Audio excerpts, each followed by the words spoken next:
Hello అండి. మేమైతే నేలపట్టుకు బయలుదేరేసాము. ఇది నేషనల్ హైవే నెంబర్ 5.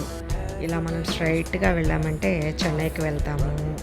ఈ నేలపట్టు అనేది ఏషియాలోని అతిపెద్ద బ్రీడింగ్ సెంటర్ అనమాట. ఇది ఇంతకుముందు నెల్లూరు జిల్లాలో ఉండేది. ప్రస్తుతం ఇది తిరుపతి జిల్లా దొరవారసత్రం మండలంలో ఉంటుంది. తిరుపతి నుంచి 2 అవర్స్ జర్నీ. నెల్లూరు నుంచి కూడా 2 అవర్సే. మా ఇంటి దగ్గర నుంచి just half an hour journey ఉంటుంది.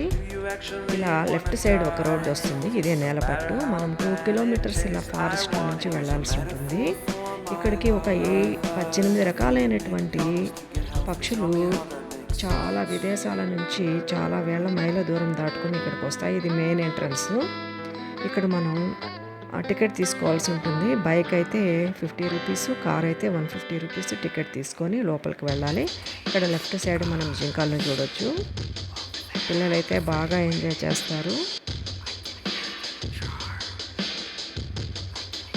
నెక్స్ట్ కొంచెం దూరం వెళ్ళగానే పార్కింగ్ ఏరియా వస్తుంది. ఇదంతా పార్కింగ్ ఏరియా. ఇక్కడ పిల్లలకి ప్లే ఏరియా కూడా ఉంటుంది. ఇక్కడ ఒక ఆడిటోరియం ఉంటుంది.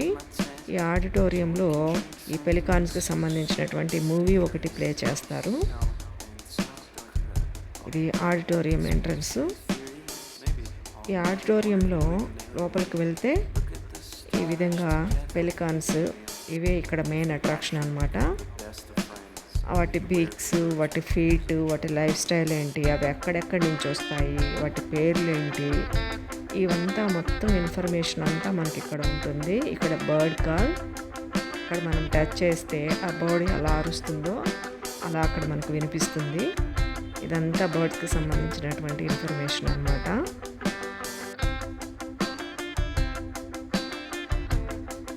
ఇవి మెయిన్ నైజీరియా, ఆస్ట్రేలియా నుంచి ఇక్కడికి వస్తాయంట బర్డ్స్.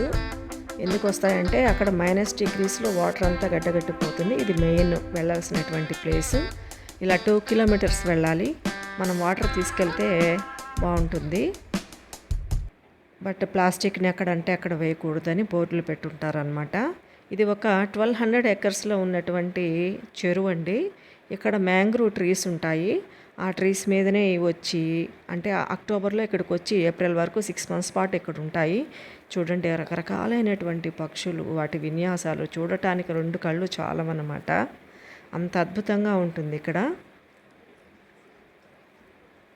ఇవి ఇక్కడికి వచ్చి జత కట్టి గూళ్ళు కట్టుకుని గుడ్లు పెట్టి పిల్లల్ని చేసి తర్వాత వాటికి రెక్కలు వచ్చిన తర్వాత ఏప్రిల్ మాసంలో ఇక్కడి నుంచి వెళ్ళిపోతాయి అన్నమాట. ఇక్కడికి దగ్గరలోనే పులికాట్ లేక్ ఉంది. అదే వీటికి మెయిన్ ఆహారాన్ని ఇచ్చేటటువంటి ఆహార భాండాగారం అని చెప్పొచ్చు.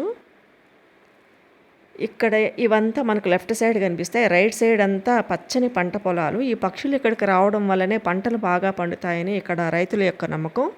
అందుకే వాళ్ళు వీటిని దేవతా పక్షులు అని పిలుచుకుంటారు. చూడండి పంటలు ఎంత గ్రీనరీగా ఉన్నాయంటే అంత గ్రీనరీ ఉంటుంది ఇక్కడ. ప్లీజ్ అందరూ ఒకసారి విజిట్ చేయండి ఈ ప్లేస్ని.